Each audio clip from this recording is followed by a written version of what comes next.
26 సంవత్సరాల నమ్మకం, లక్షలాది సంతోషకరమైన వివాహాలు. తెలుగు మ్యాట్రిమోనీని డౌన్లోడ్ చేయండి. ఇప్పుడిప్పుడే అంతా సెట్ అవుతోంది. థియేటర్లకి ఆడియన్స్ బాగానే వస్తున్నారు. కాస్త యావరేజ్ స్టాక్ వచ్చినా కూడా నెత్తిన పెట్టుకుంటున్నారు సినిమాల్ని. ఇలాంటి టైంలో మళ్ళీ టికెట్ హైక్స్ చర్చ మొదలైంది. మరి రేట్లు పెంచితే ఆడియన్స్ మైండ్ సెట్ అలాగే ఉంటుందా? థియేటర్స్ కళ పెరుగుతుందా, తగ్గుతుందా? అసలు ఏ సినిమా కోసం హైక్స్ అడుగుతున్నారు? ఏ దేవుడు కరుణించాడో కానీ గత 2 నెలలుగా థియేటర్స్ అన్ని కళకళలాడుతున్నాయి. కనీసం వారానికో సినిమా బయ్యర్లకి కాసుల పంట పండిస్తోంది. పెద్ది మొదలుపెట్టిన ఈ విజయాల్ని Lenin, Maa Inti Bangaram, Chennai love story, Korean Kanakaraju continue చేశాయి. తాజాగా ఇరుముడికి రవితేజ కెరియర్లోనే రికార్డ్ ఓపెనింగ్స్ వస్తున్నాయి. డే 1 చాలా పెద్ద నెంబర్ తీసుకొచ్చేలా ఉంది ఈ చిత్రం. ఈ మధ్య కాలంలో వచ్చిన సినిమాలన్నీ ఇంత బాగా పర్ఫామ్ చేయడానికి కాంటెంట్ ఓ కారణమైతే, అందుబాటులో ఉన్న టికెట్ రేట్లు మరో ప్రధాన కారణం.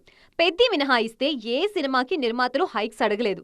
ఈ ఒక్క రీజన్ తోనే ఆడియన్స్ థియేటర్లకి క్యూ కడుతున్నారు. విశ్వనాథ్ అండ్ సన్స్, డీసీ లాంటి డబ్బింగ్ సినిమాలకి కాసుల పంట పండడానికి కారణం ఇదే. తాజాగా ఇరుముడి ఓపెనింగ్స్ మీద రేట్ల ప్రభావం బానే ఉంది. సినిమాపై ఉన్న హైప్ కి తోడు తక్కువ రేట్లు ఉండటంతో థియేటర్లకి పోటెత్తుతున్నారు ఆడియన్స్. ఇప్పటి వరకు అంతా బాగానే ఉంది, కానీ అసలు చిక్కు ఇక్కడి నుంచే మొదలయ్యేలా ఉంది.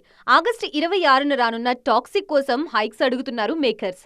500 కోట్ల బడ్జెట్ కాబట్టి రేట్లు పెంచడం అనివార్యం అనేది వాళ్ల వాదన. టాక్సిక్ తెలుగు సినిమా కాదు, డబ్బింగ్ సినిమాకి రేట్ల పెంపు అనేది ఆలోచించాల్సిన విషయమే. పైగా ఇప్పుడిప్పుడే థియేటర్లకి అలవాటు పడుతున్న ఆడియన్స్ ని రేట్ల పేరుతో భయపెడితే అసలుకే మోసం రాకపోదు. ఈ రేట్ల హైక్స్ అనేది మన పెద్ద సినిమాలనే దెబ్బకొట్టింది. అందుకే ఇవన్నీ బాగా ఆలోచించి హైక్స్ అడగాల్సి ఉంటుంది. అన్నిటికీ మించి ప్రేక్షకుల మైండ్ సెట్ మారకుండా చూడాలి.